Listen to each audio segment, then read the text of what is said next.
Today we're going to be talking about factors that affect people in exercise environments. So what drives them to want to change or start exercising? And to start off, there are three main theories.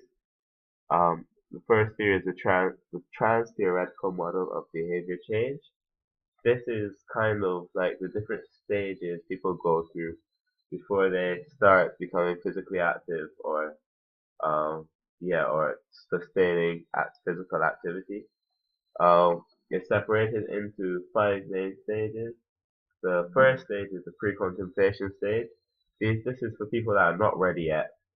They are encouraged to think about the behavior, but they don't see any purpose in wanting to behave. Wanting to change and start exercising. So they're unlikely to change in the near future. So they're not thinking about starting to exercise in the next couple of years because they don't see the purpose of it at the time. This normally happens to a lot of younger people because they believe that they're young, so they don't need to exercise because they're young and fit. But they'll think maybe in the future that they'll probably start.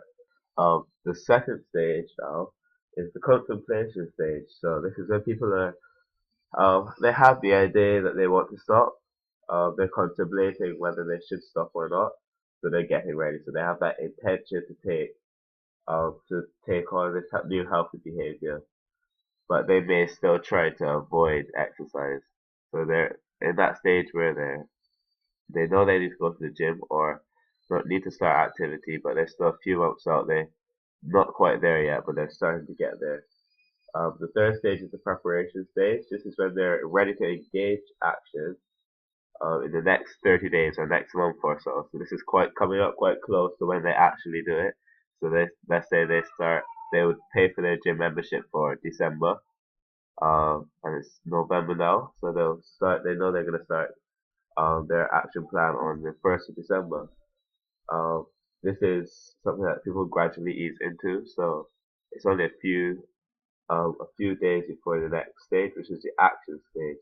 This is when the behavior change actually happens. So people actually start working out or start exercising. This is normally useful for learning techniques to engage, so they'll sort of become committed. So they'll start becoming more committed. Um, but it is quite easy at this stage for them to still be tempted to go back to their old ways. The last stage is the final stage is maintenance. In the maintenance stage, they have already made their change and started their action plan, and they are ready to they're just keeping it up now, maintaining their action. So they're making sure that it's easy for them to get over barriers, things that are stopping them, such as friends and like other um, factors like alcohol and diet and stuff. It's becoming a lot easier because they're getting used to the action plan. The second theory is the health belief model. It is divided into four different stages, and it was first brought around in the 1950s by Ron Stock and Kegel in the 1950s. Um, it is mainly just it's used to predict or explain why people make certain health choices, such as starting exercise. The first stage is mainly the perceived threat. So the risk of a negative outcome. So like they if they know that if you continue smoking, you have that every one in two people that smoke end up dying of a smoking related disease. They may see that as something that tells them they need to stop smoking because they don't want to be that one person that gets that disease. Um, so it's separated into two bits. It's called perceived susceptibility, which is a risk of negative outcome, as we just spoke about, which may cause a feeling of helplessness because they think that they're lost already, they're already gone, or they already have a disease, or already have um, fallen victim to that threat. The second bit is the perceived severity of how severe the consequences would be. So the severity might be death. So they perceive that as a really bad thing, which most people do. It will cause them to want to change and start a new way of living. Um, The second factor of the health benefit belief model is the benefits and barriers of certain lifestyle choices. Um, perceived benefits would be stuff like self gain. So if you start exercising more, your body becomes more toned. You become more fit generally. You may look younger you may stay or feel younger for longer. Um, Also, the perceived barriers are things that might stop you from being able to exercise, such as peer pressure or um, out, external factors like friends, family, and stuff like work. If you're constantly working, you may not have enough time, or financially, you may not be able to pay for gym memberships or pay to go to a golf club or different stuff like that. So those might be barriers that might stop you from exercising. Also, there are cues to action, so such as like motivational support. So, uh, coming together with friends and joining friends to start changing your lifestyle.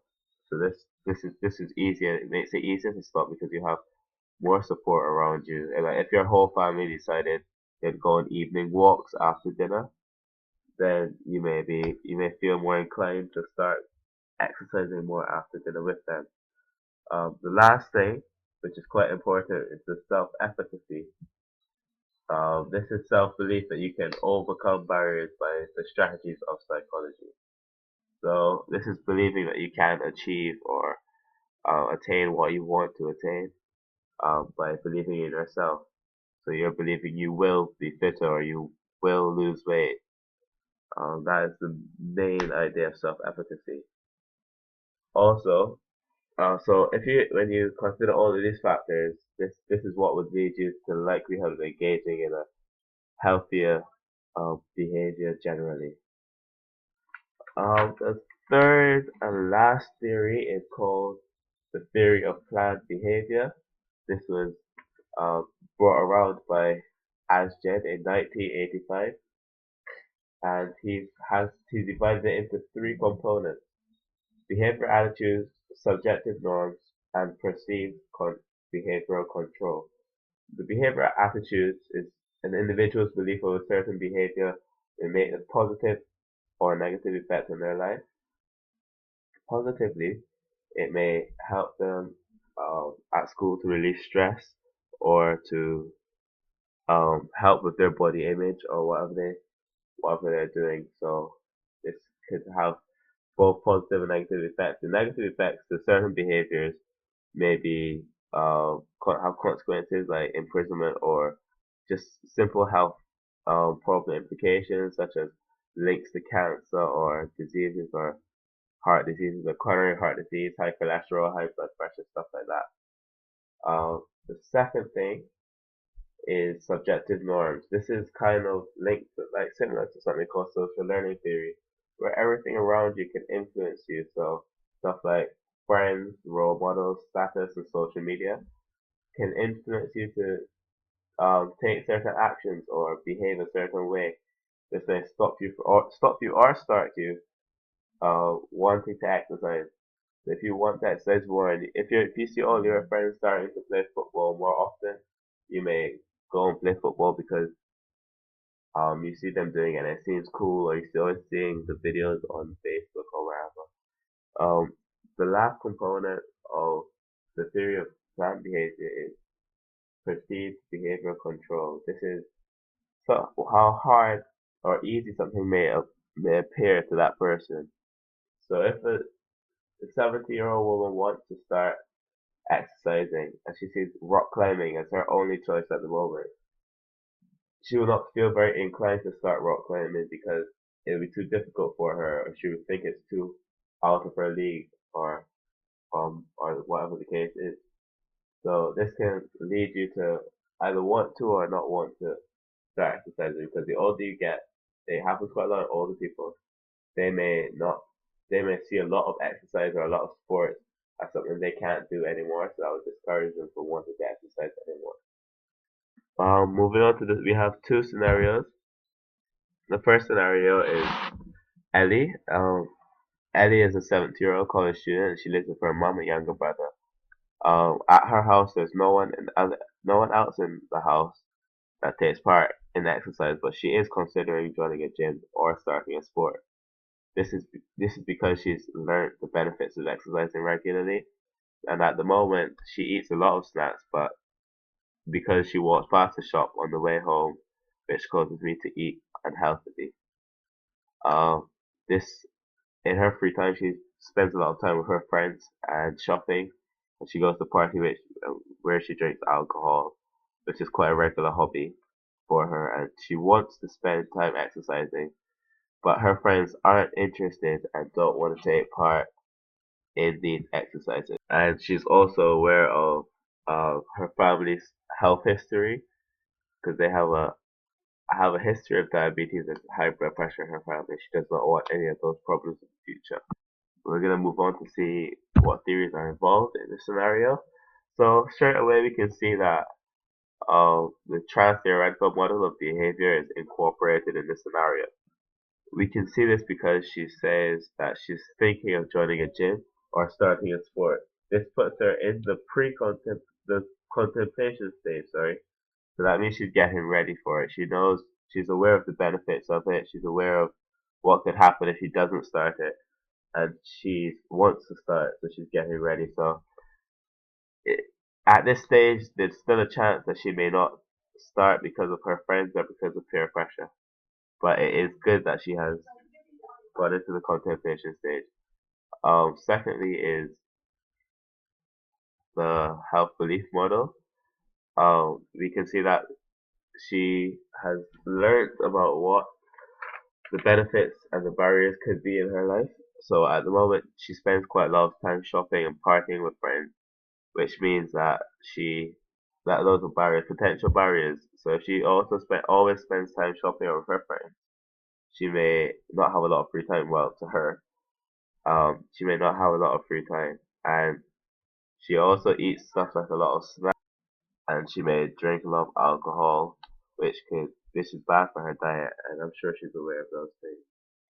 So at least she's acknowledged them, and this means that she knows that there are things that need to be stopped. So this will help her to change because she's aware of her benefits and barriers of exercise.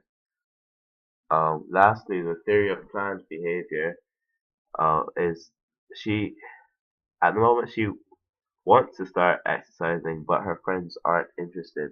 That leads me to subjective norms because if all of her friends don't want to exercise or they see it as not cool, then they will influence her not to start exercising, which can be very dangerous because she'll feel as if she is on her own, or um, yeah, she'll feel as if she's on her own and she has no one else to support her. So she may not want to exercise regularly. Uh, secondly, sorry, Oscar. Oscar's a 25-year-old office worker and he spends a lot of his time at work sitting behind a computer. He never exercises, but he has changed to a new fitness plan. He's obese and he's been to a doctor before and he's aware of the problems that could happen if he doesn't start exercising. And his friends are gymnasts, but he doesn't like to see he's got problems with self-image. He doesn't like to see others seeing him exercise. Basically, for him, in the trans-theoretical model, he's in that action stage where he has changed to a new fitness plan. At the moment, it might be quite hard for him to keep it up because he's thinking about things he used to think of in the past, such as going out with friends and stuff like that, or he might start feeling a bit self-conscious when he's at the gym.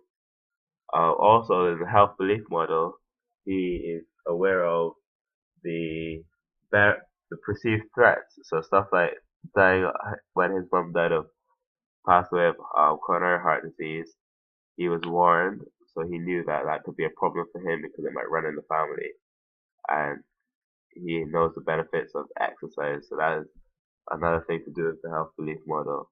Also, the theory of planned behavior.